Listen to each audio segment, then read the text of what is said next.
मैनपुरी में एक शादी समारोह में पहुंचे सपा राष्ट्रीय अध्यक्ष अखिलेश यादव। मीडिया से बात करते हुए बोले, स्वामी प्रसाद मौर्य के इस्तीफे पर पार्टी में बात चल रही है, समाधान निकल आएगा। वहीं एनडीए को हराना बड़ी लड़ाई है, सबको साथ आना पड़ेगा। बीजेपी में कईयों की टिकट कटने जा रही है, एक सांसद तो अपना जनपद बदलना चाहते हैं। मैं और चाचा कहां से चुनाव लड़ेंगे ये तय कर लिया जाएगा, बहुत जल्दी ही सूची प्रसारित कर दी जाएगी। वहीं पल्लवी पटेल के स्वामी प्रसाद मौर्य के संपर्क में होने के सवाल पर बोले, एक न्यूज चैनल को बहुत जल्दी भारत रत्न मिलने वाला है। और क्या कहा सपा राष्ट्रीय अध्यक्ष अखिलेश यादव ने, आइए आपको सुनाते हैं अपनी इस रिपोर्ट में। की मौत हुई है। मैं अपने पत्रकार साथियों से कहूँगा, अगर अब वो बजट पढ़ेंगे तो इस सरकार ने मुख्यमंत्री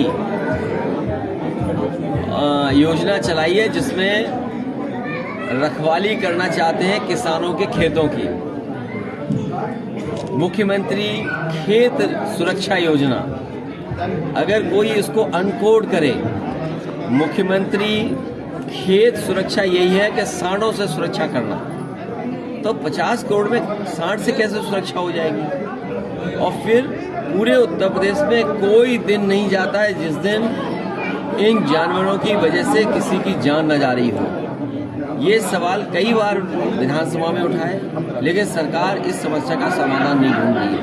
और तब नहीं ढूंढ रही जब देश के प्रधानमंत्री जी ने कहा था कि 15 दिन के अंदर छुट्टा जानवरों की समस्या का समाधान हो जाएगा। आप लोग पूछ रहे हैं कि टिकट क्यों नहीं दे रहे हो अपने लोगों को, परिवार के लोगों को, और हम टिकट दे रहे तो कहेंगे लो परिवारवादी पार्टी हो गई। नहीं, 3 लोगों को तो दिए भी चाचा ही की। नहीं तो अभी 2-4 और दे देंगे। तो आप लोग क्या उम्मीद करते हो भाई? आप ही दिलवाना चाहते हो और आप ही चलाओगे कि परिवारवाद, तो हम कैसे बचेंगे भाई आपसे?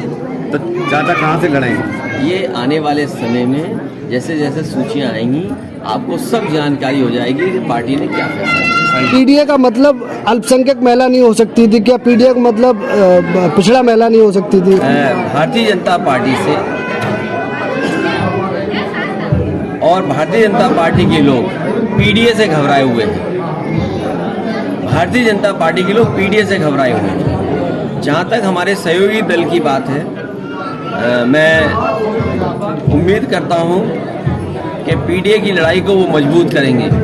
और जहाँ तक पार्टी के निर्णय का सवाल है, आने वाले समय में तमाम सीटें आ रही हैं। अभी तो एमएलसी आना है, फिर राज्यसभा आना है, फिर एमएलसी आना है, तो ये पीडीए की लड़ाई कहाँ कमजोर हो रही है? लेकिन पल्लवी पटेल ने तो वोटिंग करने से ही मना कर दिया, वोट नहीं करेंगे। देखिए, पीडीए का साथ आना, पीडीए के साथ सबको एक साथ लग जाना, ये बड़ी लड़ाई है।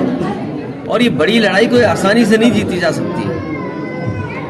बड़ी लड़ाई में बहुत लोगों का साथ चाहिए।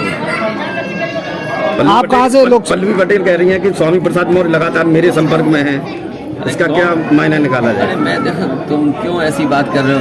अगला भारत रत्न किसी चैनल को भी मिलेगा।